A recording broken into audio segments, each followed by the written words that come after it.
You're listening to Heritage Radio Network.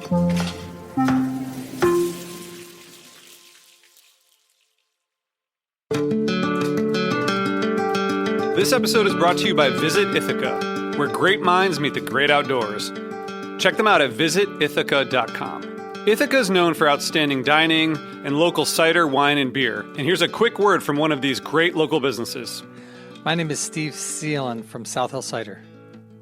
So I started making cider about 20 years ago, and I made cider exclusively from wild apples for the first 10 years. And then around 2014, I decided to plant some actual cider apples in an orchard to start cider production just like a small winery. We have a tasting room. You can see the orchard, you can see the valley, and we pour tastings of our ciders. We have about 20 different ciders that we make. So there are beautiful hiking trails and gorges and waterfalls all over this area. And in fact, we're located right on the Finger Lakes Trail, where in 15 minutes you can walk down to a 140-foot waterfall that's on a land trust property.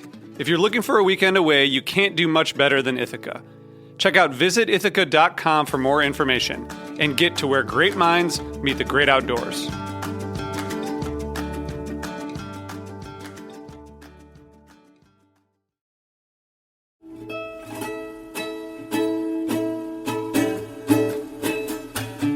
Welcome back to Pizza Quest. I'm Peter Reinhardt. Our guests today are Mary Ann Giannone and her trusty sidekick, Paul Giannone, better known to most listeners as Paulie Gee and Mrs. G.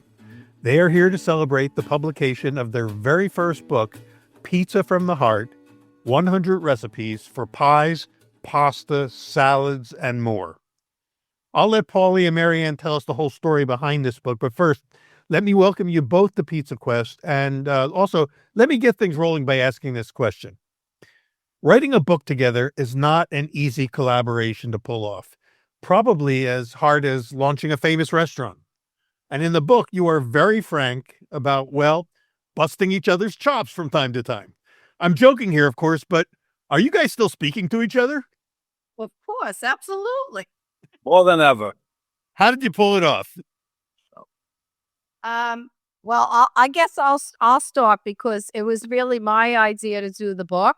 My husband, Paulie Gee there, he really didn't want any part of doing a book. He had told me that a couple of times. I offered you whatever help you wanted. No. It's not that he didn't want to offer help. He just, I don't know, for whatever reason, didn't feel that we should do a book because he had a feeling, which was probably correct, that they were going to try to put us into a box of some kind where it had to be specifically a cookbook, which it did turn out to be. And I'm understanding. Yes, because I remember your original outline for this book was not a cookbook. It was more like a book of from the heart of teachings. Yes, but the thing is, obviously that wasn't going to sell, or in publishing, the way they made it sound was it had to be marketed as something, and it would probably have to fall on a shelf with a cookbook, because that's really probably a big part of our story, even though that's not the only story.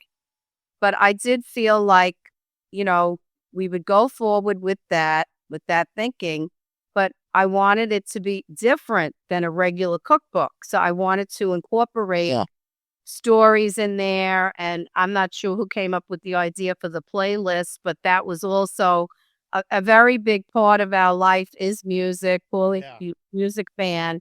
And, he's curated the playlist for our various shops. I want to definitely talk about the playlist. I marked in the book. In the book itself, you've got sections. Each section kind of starts off with the playlist. And in fact, one of the quotes on the back cover is from Dan Richer of Pizzeria Raza. Paulie and Mary Ann share their warmth, creativity, and inspirational journey in this one-of-a-kind cookbook filled with iconic recipes and killer playlists. So playlists are obviously a big part of the Paulie Gee story, and so I'm glad it's a part of the book, and we'll kind of go through some of those playlists later on. But I cut you off. You were talking about how it all came together. We didn't want it to just be a cookbook, and I know cookbooks have sort of evolved over time. I know that there are, people that talk about their recipes and their heritage and all that stuff. But I wanted it to sort of be more like that. And I forget exactly how it came about that we would actually sort of be like speaking to each other. I'm not sure if that was our co-writer's thought, who was Sarah Zorn, who was amazing, or our agent or somebody, but people like to hear the banter between us. That's right. The banter is a big part of the narrative. Yeah. So many people have said that they could hear us, in those words there. So that's great. That was whoever decided to do that made a great decision. Well, that's why I kind of started with that question, because there is this great banter between you, which, when you're reading it, you kind of you feel like you're sitting at a table with the two of you and that this is real life. Right. And so anyway, but aside from that, I guess it was important to also have a really good photographer, which we did. And I've had so many comments, people writing to me about that the photography was amazing. And it really was. Matt Taylor Gross is very talented. And when we had to decide on a photographer, the publisher had sent us, or the agent sent us, a couple of, people to look at their portfolios. And that's when I said, well, I have to leave that to my husband, because that's not my wheelhouse. He basically started out in photography at the School of Visual Arts. He really wanted to be a photographer before. And I didn't know that. Yeah. So I had him, look at the portfolios and decide which one we were going to pick. And I think that also added to the book. I feel like it's just kind of different than a regular cookbook. There's so many different elements to it. And I feel like we're sort of different than a lot of people in the industry too. So it kind of matched our personalities. Well, I know that, Paulie, you were on Pizza Quest a couple of years ago, a few times. We've talked a lot about sort of the story, the Paulie Gee story, and it is an unconventional story, and that's retold in this book, how you got started. But, like, I had no idea that you had, I guess maybe I've forgotten that you started out as a photographer, or that was one of your... I was with school for photography, but I chose to go to an art school. And there wasn't as much focus on the kind of commercial photographer I wanted to be. But more importantly, as an art school, my work wasn't morose enough for everyone. You weren't tortured enough. Right. So I kind of got discouraged by that and a number of other things. And but in the long run, it's all worked out well. But you had a long career, after you decided that you weren't going to be a photographer, you ended up kind of going back into the world, so to speak, and getting a job as you were in the digital universe somewhere. Yeah, I for 30 years, I masqueraded as a corporate IT computer professional. So, but it all did start out with photography, because I applied for a job at the Port Authority in New York and New Jersey. The superintendent of our apartment building, his son worked there, and they had a little photo lab there. And I said, oh, maybe I could get a job in a photo lab. But that never happened. I wound up in the mailroom, and I wound up in accounting. And then from accounting, I wound up, I wanted something a little sexier. I wound up, what was supposed to be the future. I wound up becoming a computer programmer, and it went from there. But so it's still all developed kind of from photography. So while you were doing that, working at that sort of 9-to-5 job, Mary Ann, what were you doing? Well, we met actually in Brooklyn at a disco in 1976. That's in the book also. Right. He was working across the street from where I was working, downtown Manhattan. And we met in 1976. I was actually working for I guess I had started White Weld. I'm sorry. I was at a brokerage firm, I guess Merrill Lynch, and I was in the building across the street from him. And apparently, he says that he would see me on the train and then approached me at the disco. You think I just made that up and knew what train you took? Of course, I saw you on the train. You just say, like I say, I've told people I never saw him on the train. And And this is like right during that era of Saturday Night Fever, the disco era, right? Were you guys like serious disco dancers? Yeah, kind of. But we were into that before it became popular, before it became known as disco. We were going there as early as like 1970. I was 1972 or so, and it evolved into that. But yeah, it was that era. Are any of the songs from the movie on your playlist? No. Maybe I have to go back and look, but there were some songs that Any the movie that I did like. because the Bee Gees kind of The like Bee Gees, no, there will be no Bee Gees in. you're not a Bee Gees guy. Well, no Bee Gees at the restaurants. Actually, there'd be some Bee Gees from the late '60s when they first came to prominence. The original Bee Gees, yeah, when they were kids, yeah. There's a couple of those songs on the Slice Shop playlist. Well, who knew how many times they would reinvent themselves, but so that whole disco era is like that's where you two guys got together and then started raising a family.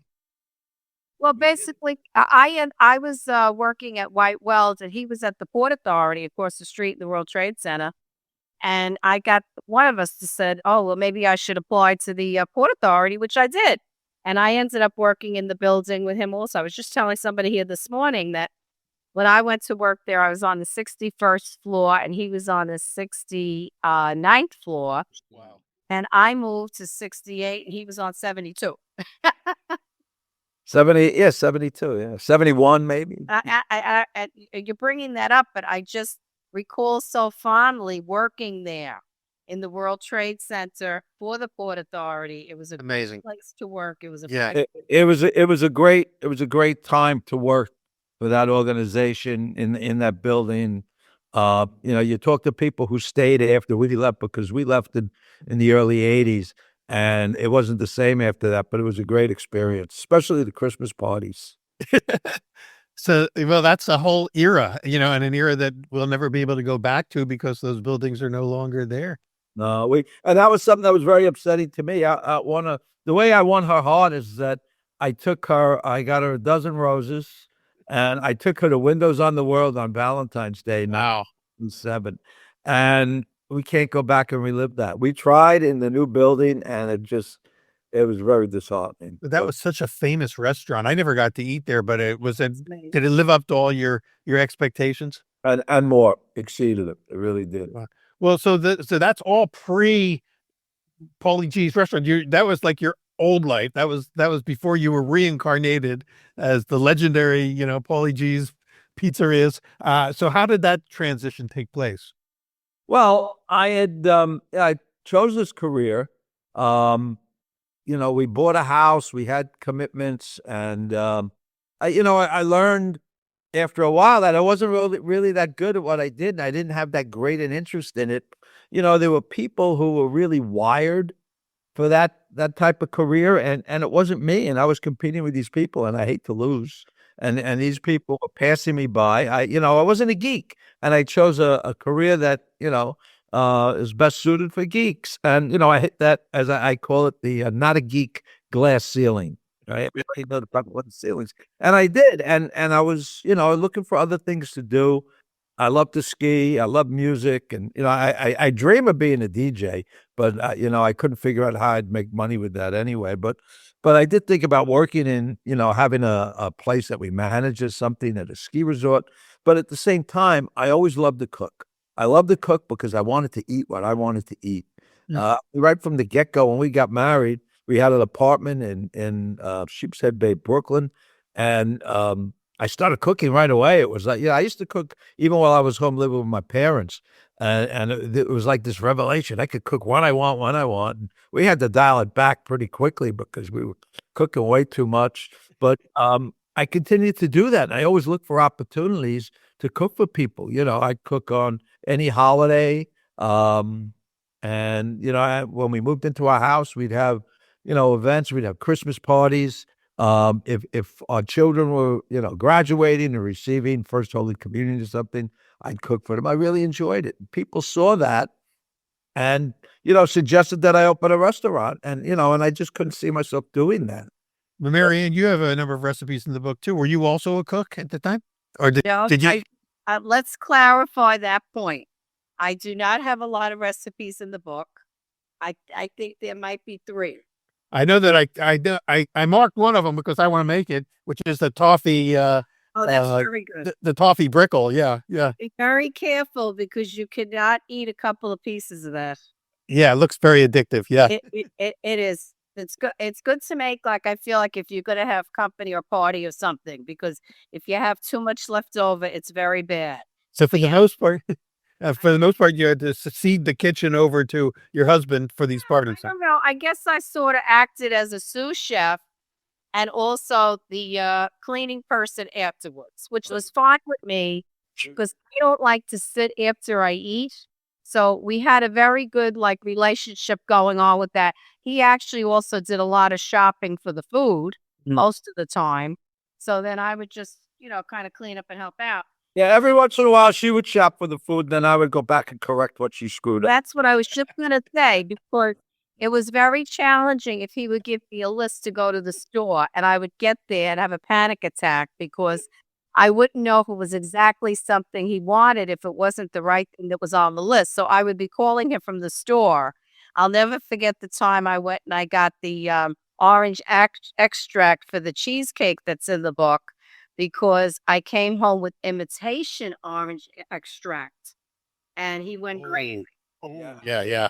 That could be a deal breaker. It's a good thing that didn't happen before the marriage. We would have been, it would have been much different if FaceTime was available at that time. Yeah.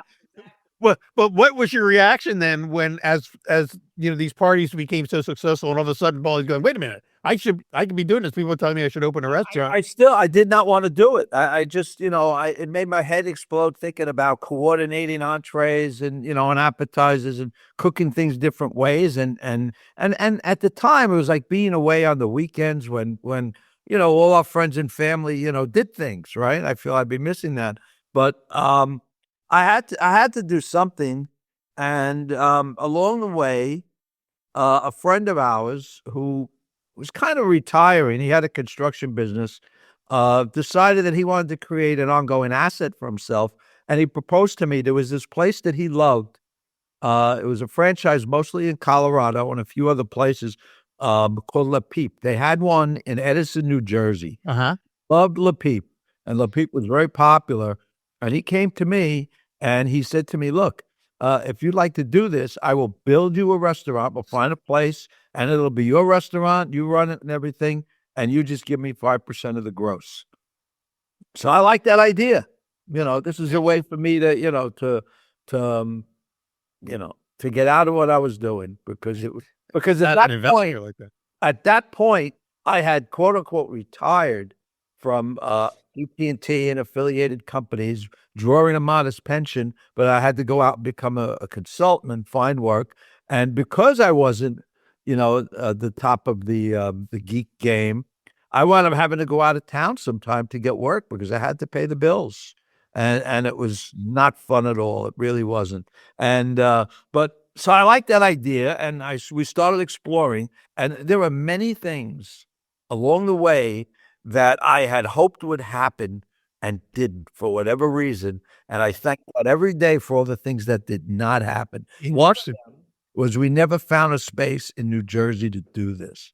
And if we would have, it would have been very different. But at some point, I had become a pizza enthusiast in mid-90s. Before that, I was into New York pizza. I didn't, pizza was New York pizza to me. But I kept on hearing, we had friends who lived in Coney Island who kept on talking about this place, Tones. And to me, it's another pizzeria. Right? But eventually, New York Times put out an article on it. I said, finally, okay, I got to go check this place out. So I went there, and it was very different. It was very good. Yeah. And, I found out that it was made in a coal oven, and now I started looking for other pizza to enjoy. We'd go on pizza tours. So and through observation, I noticed that pizza was a simpler process. It was very focused. You could, especially these places that are open at night, you have somebody chop up stuff during the day, maybe make a few sauces or whatever, and everything gets cooked the same way. Granted, you can have some salads and stuff. But so that emboldened me. That allowed me to walk through that wall of fear. Yeah. And say that maybe I could do this because, it's more focused. So you were kind of like right at that time. At that time was about the same time that I was doing my research for my first pizza book. So we were kind of on similar parallel tracks because you were exploring, you were on your own quest for great pizza and educate yourselves. Well, So but I wasn't at the point where I was making pizza yet, and I have to bring this up in a minute. I decided I was going to do this, and I went out and I found free oven plans on a website called what? What was the name of the website I found the free oven plans on? free oven Look down, Peter. Pizza Quest? What does it say above Pizza Quest? I don't know. My search for the perfect pizza. Bravo. Oh, I'm sorry. You're talking about my shirt. Oh, yeah. Sorry. Because I was going to have somebody build it, and they quoted me. I said I can't afford that, and then I found these free Pompeii oven plans up Forno Bravo, and I said, you know what? That's right. Maybe I can do that. And I didn't want to build. The thing said build a 6x6 base with cinder blocks, and that's not me. I'm not into that, right? Right. But we did have this beautiful little stone thing that was built for the people who owned the house before us to barbecue on, right? Mhm. And Mary Ann would use it to stage her gardening, right? So I said, you know what? Maybe I could make the oven a little smaller, put it on this thing and shortcut it. So that's what I decided to do. And I went out and I bought fire bricks, and the instructions say you have to cut the bricks in half. Most of them you have to cut in half. I went out and I rented for one day. I made sure I cut all the bricks in one day, so I didn't have to pay another $80 to rent it for a Right. I cut all the bricks, and Mary Ann's reaction was, "What am I going to do about my plants?" Okay, that's what she said. But I decided to do it. So I decided to do this, and I envisioned my friend. I really didn't get into this with him, but I envisioned my friend saying, "Okay, well, we'll do the same thing with a pizzeria." But I didn't realize at the time how disappointed he was that I decided not to do the Le Peep thing, because he was Le Peep, but he didn't know about me. And if I could, What kind of restaurant was Le Peep? Is it? We have a Le Peep where I live. Is it a breakfast restaurant kind of thing? lunch. Yeah, okay. So we have one down here in Charlotte. Yeah. Yeah, I guess they're continuing to grow. Yeah, it was breakfast and lunch, and I had goofy names, and but it wasn't me. Once I got to love you. But you did borrow the idea of the goofy names or of the clever names, because your my name's a little more clever than theirs. more clever than those. Yeah. Well, that's a big part of the Paulie Gee story are the names of the pizzas. I had it is, and I still like doing that. But the important thing was I decided to build this oven, and I was taking. My friend did help me. Even though he was disappointed, he's a good Italian American, so he had a passion for masonry, and he helped me build the oven. And but it wasn't coming along that quickly. This was I had started on in September of 2007, and my son Michael, he was very excited about this quest of mine.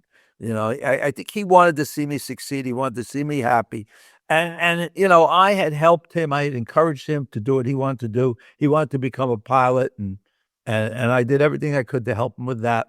So he called me one day. I don't know, it was in October, mid-October or something, and he asked me how it was going. I said, "Well, it's going all right, but it's taking a little time, and we had bad weather, this and that." He said, "Dad, you can't be talking, crap like that and not doing it, So he said, "I'm coming home for Thanksgiving with my friend, Kahoa. He's a Hawaiian. And I want to have pizza out of that oven," he said to me. So that was it. At that point, I had to have it done by Thanksgiving. So I built He forced the issue. and I got it done. I actually started, I would buy pizza dough in a little plastic bag from Stop and Shop. Yeah. I made my own fresh mozzarella. I selected the tomatoes. I actually used to, make believe I had secret tomatoes. They were actually Nina tomatoes from Costco, right? But I did make my own fresh mozzarella. And I knew I had to make my own dough. And I started out making my own dough from a recipe, a Neapolitan dough recipe in a book called American Pie. There you go. And that's where our paths met. They converged. the fact that you were interviewing me after all of this, and it all started, really did. My dough started out in your book. That's so cool, and I'm so thrilled to be part of your origin story, so to speak. So meanwhile, all this is going on, and you're, moving towards eventually launching, which a lot of people think, Paulie Gee's has been around forever, but it's really in the span of things, not that it's not an ancient restaurant. You started, I think you launched in like the 2011 or 12. Was that when it was? Yeah, we opened March 9th, 2010. 2010. So yeah, so it's leading to that. And serendipitously, we had just celebrated our 15-year anniversary, and the book was launched March 25th. There you go. So it was just kind of like a lot of what happened with us. I tell people, is all about timing. Right. Sometimes you can push things as much as you want, but when things are supposed to align or together, they do sort of on their own, and then you have no control but just to go with it. You gotta ride the wave. And I feel like that was also like what happened with the book, because it had been in my brain for so long, and I had tried a couple of different ways to get the story out there. But I did really feel probably in my heart it wasn't going to happen until we actually moved back to Brooklyn full time. And that's when it actually happened. So somebody came into the restaurant. I always preface it by saying that, because that's how many connections we've made. Well, basically just through having the shop, talking to people. And it's all about, networking and helping other people. And I mean, that's really what the whole story is about. That's really why I wanted to do the book. Yes. Not so much for the recipes, but for the stories, and also just to inspire people that if they're miserable in their life or with what they're doing, there are other paths. They take time, they take effort, they might take money, but never give up on them. Because I'm a living example of that. I never thought I would walk into Barnes and Noble on Fifth Avenue in Manhattan and see my book on a shelf next to Chris Bianco's. Yeah. Well, and it's this how I think the whole story of what you've accomplished, especially since the launch of Paulie Gee's, it's really a living example of, not giving up on your dream and not taking, let's say, when you were saying there were things that didn't come together, not taking the defeats or the so-called failures and letting them thwart you. In other words, just keep moving forward. Like, Yeah. we haven't had success at everything we've tried to do. Some people think we have, but if you don't have a small business or you've never run a business of your own, you would have no idea about that, because we didn't know it either till we opened a business. That's when you learn it. And then it all came together. There's a quote in the book from you that I really like you say, "We're not business people, we're people." Absolutely. And I'll still stand by that statement. And when I say that, people look at us like we have 6 heads. We've done okay in business, but I still don't view us, I don't know how he feels, as real business people, because at the heart of it, and that's why it's Pizza from the Heart. I do love that title. Yeah. We're all about the people. The pizza to me is just the vehicle. And that's a big part of the growth of the, how the small pizzeria in Greenpoint suddenly became the hot place. It went from being unknown, brand new, to being legendary, almost overnight legendary, which it's an amazing, Part of it is we like being there. I mean, I love, talking with guests, and we're very fortunate that we like that. I mean, basically what we've come to do is we're living our best life and being compensated for it. We're very fortunate, and I think that's why things have gone well, because we do like it. There's some people who may own a pizzeria who, they don't really like talking to people, and they go and they hide. But I thrive on it. There are times when I'll walk into the restaurant thinking I'm going in there 10 or 15 minutes, just check up on things, and I wind up in there for 2 hours talking to people, and I'm having a great time. But because you are both people, and you like people, but being good people, interactors is a big part of the secret of your success, but without having also great pizza, you can't have one without the other. You need both. So how did you, is the pizza that you launched with, by the time you got it kind of fine-tuned to launch with it, is that the pizza you're still making today, or did it completely? It's gotten better. It's gotten better over the years in terms of, making sure that we don't cut corners with things. The most important thing that I struggle with is getting people to run the oven properly, because people can work all day long on the dough and ingredients, and all you have to do is stick the pizza in that wood-fired oven 150 degrees cooler than it should be, and it's all out the window. So, I make sure that happens, and it continue. We use good ingredients, but yes. And then, when we open up the slice shop, the pizza that I wanted was the pizza that I'd have growing up 50 years ago. I'm not, there are some exceptions, but I try to create that whole dining experience. When I first opened up the slice shop, I got very excited about doing that because I had this vision where I could create that. And, I stay true to that as much as I can. And I'm always trying to make it better. But, to answer your question, it's not much different. So, and then I'm just going to throw a couple quick questions before we run out of time for people that missed our last conversation a couple of years ago, Paulie, where you talk about this franchise idea that there are other places called Paulie Gee's, but you're not hands-on, really actively involved in each of those places. What's your vision for how to expand that brand? My first vision was me slaving behind, in front of the oven, making pizza, just happy to pay the bills. And we became successful. And I have to go back a little bit, rewind the story again to the mid-90s. And we had become Amway distributors. Okay. Oh, yeah. Yeah. And part of that was, the people that introduced the business to you do everything they can to help you succeed, because the more that you succeed, they're going to succeed as well. So they did many things, to help you with that. You'd go to conferences, you'd see people that they present to you who are successful doing what you were wanting to do. They brought out famous people who succeeded, despite obstacles. So, how did we start on this? You wanted to backtrack on how the concept evolved into franchising. Yeah. So I knew that one of the things that you learn is you help yourself by helping other people. Yeah. So, things I learned, like speaking things into existence. I told people we were going to open up a pizzeria, yada, yada, yada. But at that point, maybe 2 years in, I decided that I could help other people do the same thing.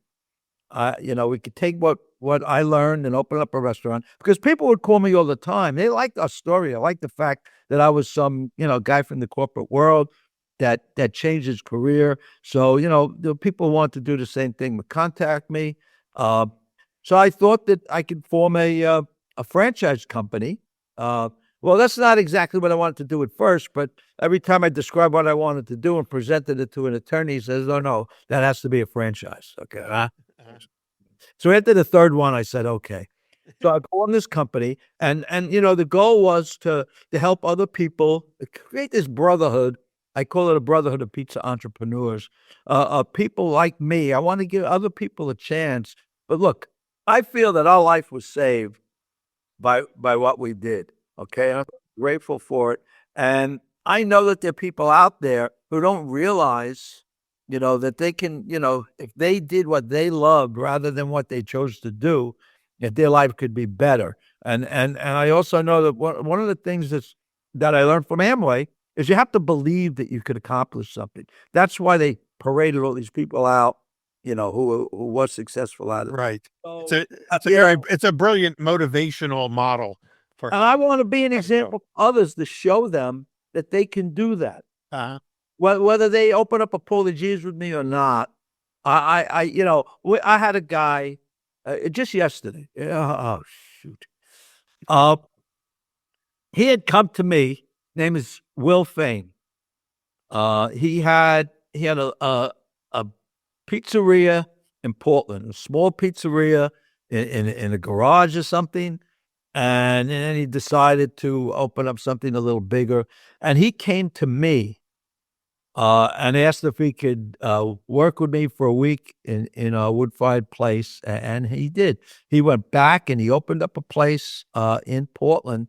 And until I read his Instagram post yesterday, I didn't realize what an influence that I had on him, because I gave him the belief. Here's this guy. What did he know about pizza? And he opened up this pizzeria, and it's very popular.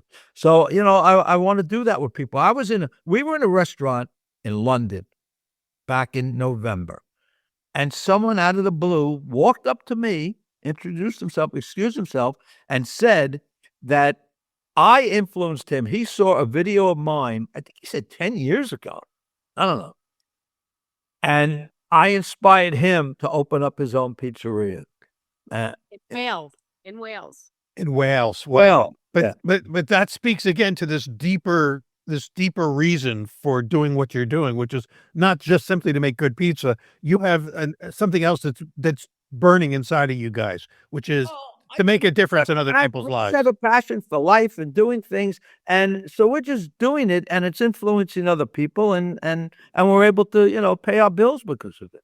It's fabulous, yeah, and it's a great story. It's all told, by the way, in your new book, in Pizza from the Heart, which is I love this book.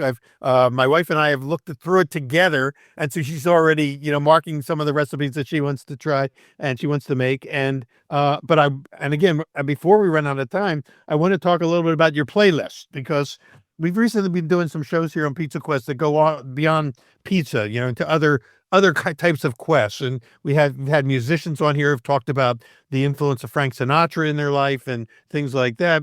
You have these great playlists, and they're different. So first of all, why is there a different playlist for, in each chapter? And do they relate to particular days of the week, to shops that you've opened, or, what, like, for instance, they relate to that chapter. I did the best I can. I really enjoyed having the opportunity to do that. That's really the one, other than using our old recipes that I used to cook at home. That was the one thing I really enjoyed putting in there, was, finding songs that related to what was in that chapter. And do you play these songs at the restaurant? Is that what people are? They're all on, maybe one or two. The name fit better than the music, so maybe it's not on a playlist. But other than that, they're all on our playlist. I have two basic playlists. I have three, actually. I have a playlist for the wood-fired place that's a little more eclectic, and the slice shop is more pop-oriented and focused on the 60s and 70s. And then I have a third one we play on Valentine's Day called Surrender. Okay. But so all of those are there. And actually, I think it's public, I'm not sure. A friend of ours who has a pizzeria in San Francisco, Pizza Hacker, Jeff Bruckman, we sent him the book, and he was really taken by it. And he created Spotify playlists of each of those chapters. Interesting. Public, yeah. So let's go through one of these playlists. Maybe you could just tell us a little bit. There's about 5 or 6 playlists throughout the book, but let's go through one and tell us a little backstory on why these songs are on this playlist. Okay, so like here's one. Here's at the beginning of the book on the meat section. Feel Like Making Love, Bad Company. Okay, that actually, I wish I could change that. Look, that's one song that's not on my playlist, right? But the title is so appropriate. Yeah. Actually, somewhere else I changed it to, where did I change it? Oh, I was making a playlist, right? There's a pie. It started out, I called it the Marcella Matriciana, okay? Because the pie was a combination, the sauce was a combination of like a Matriciana sauce and Marcella Hazan's tomato sauce number 3, right? So I came up with this Marcella Matriciana, which has it's such a beautiful name. I just love the way it flowed, and everybody was tripping over that name in the restaurant. And finally, I said, you know what, I got to change that, and I put it out. I couldn't come up with a good name. I put it out on social media to ask people come up with the name, and if they do, they could come in and have dinner on us, right? And a guy who's now famous for a book called Watching New York, right? Watching New York. Uh-huh. And he came up with it. He came up with "Feel Like Bacon Love," which was typical "Feel Like Making Love." Feel like bacon. Yeah, there you go. Yeah, yeah, yeah. The band Because song is pretty good, but obviously a lot of your pizza names are kind of puns. They're plays on words. I do my best. What about, well, here's one here in the same playlist, the Monte Cristi. Well, no, it kind of comes close to my heart because the pizza of yours that we featured in my book in Pizza Quest was the Monte Cristo. You have a Monte Cristo pizza. Right, and that's why that song is on there. I don't think that song's on the playlist, but it was the perfect name for it. So. Well, it's in the book as being on the playlist. I guess these playlists are not necessarily ones at the restaurant, but they're kind of related to the chapter.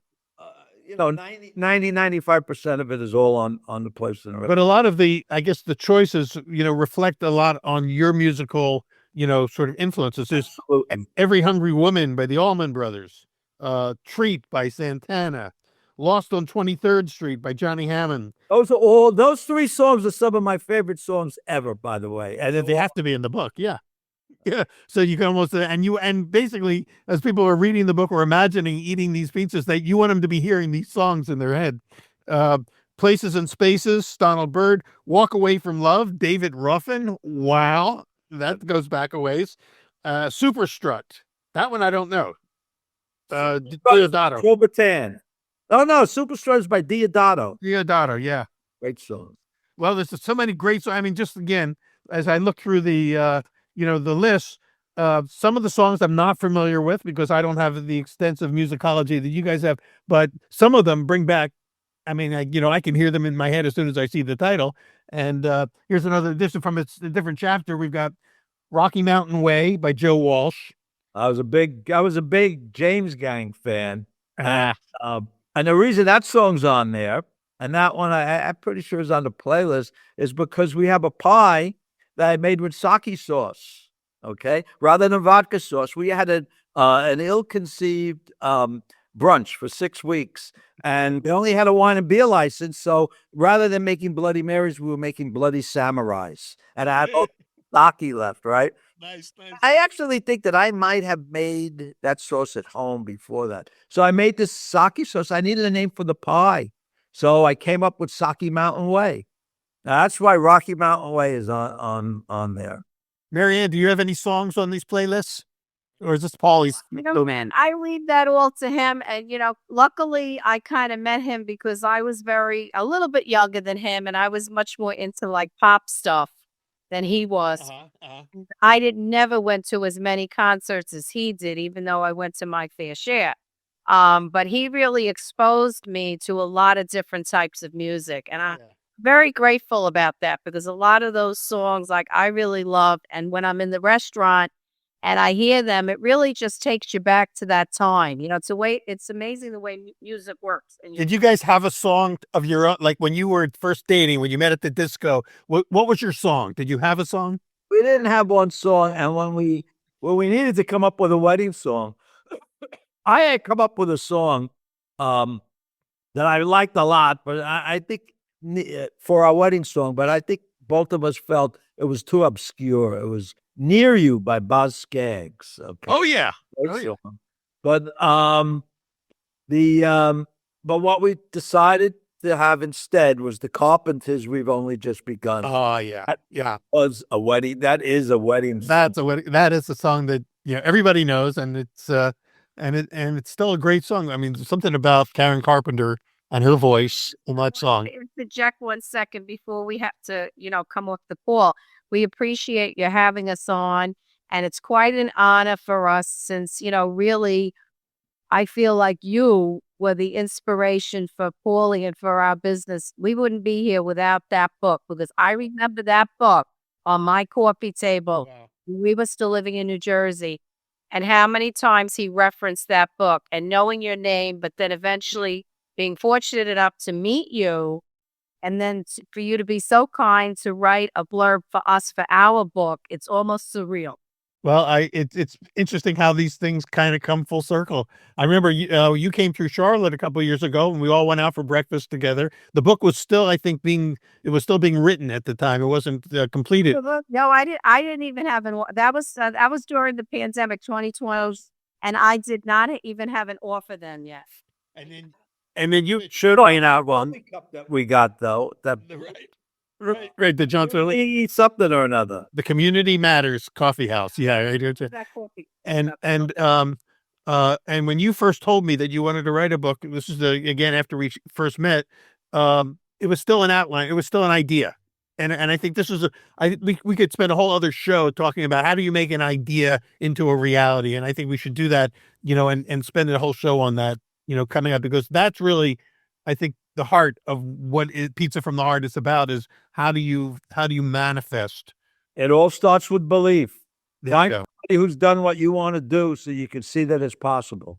Well, as we sort of like end out, I can't play these in the background for you, but I'm going to go through another playlist for our viewers and listeners. Just imagine some of these songs, because these give you the flavor of what the Paulie G experience is all about. I can't tell you how much I enjoy you focusing on the music. I love a good music compliment. Well, I Don't think put that for me. it's so important for us to know that, pizza is just the leading edge of, and the guiding metaphor of Pizza Quest, but there's, so many other ways to access really what this podcast is about, which is, how to tap into the things inside of us that give our lives meaning. And I think that, part of what your story is so compelling about is that you guys have found meaning through your work, and then it opens up all these other facets of your lives. And music is a big part of that. Art, through your photography, the hospitality aspect that Mary Ann brings, all these things kind of come together and are manifested through the book and through your work. I'm going to give a couple more names here of songs, because I just want to make sure we touch on them. Here's from another chapter in the book, Rocky Mountain Way, Joe Walsh, Whiter Shade of Pale, Procol Harum. That goes back a long way. That was Can I give you a great quick story on that? Sure. Procol Harum. Yeah. I had a friend who worked in a restaurant, helped build it actually. His name is Paul Dillon. He's out in Portland now. But his friend was a friend of Keith Reed. Keith Reed was the lyricist for Procol Harum. Uh-huh. The song Whiter Shade of Pale. Okay. And his Paul Dillon's friend brought Keith Reed into the restaurant one night. I knew he was coming, and I said I have to come up with a pie for him. Wow. Kale, we had kale in the restaurant at the time for another pie, and that's how I came up with a whiter shade of kale. A whiter shade of kale. There you go. There's that pun. Well, that's cool. So did he get it? Then was he honored when he had it? Oh, yeah, he was honored, absolutely. Well, what else? You got Mama Tried by the Grateful Dead. Of course, you gotta have a few Dead songs in here. That's my favorite Dead song. Someday We'll All Be Free, Donny Hathaway. I'm not sure why it's in there, but that's another great song. Great song. Riders on the Storm. Boy, that goes back away. Chapter The Doors. Which chapter is that they're in? Pardon me? Which chapter is that? That is the Better Off Veg. Okay. The veggie pizza chapter. That's why the kale pie. Yeah, there you go. From the Beginning, Emerson, Lake and Palmer, and Stars Fell on Alabama by that's Frank Sinatra. There were only like 5 Frank Sinatra songs on the playlist at the Woodfire place, and that's one of them. And I like putting it on there because it's such a great song that nobody knows. That's interesting. After we finish this, you guys have to listen to the episode that we just posted just last week with Peter Scott Rubin talking about how Frank Sinatra, basically changed his life.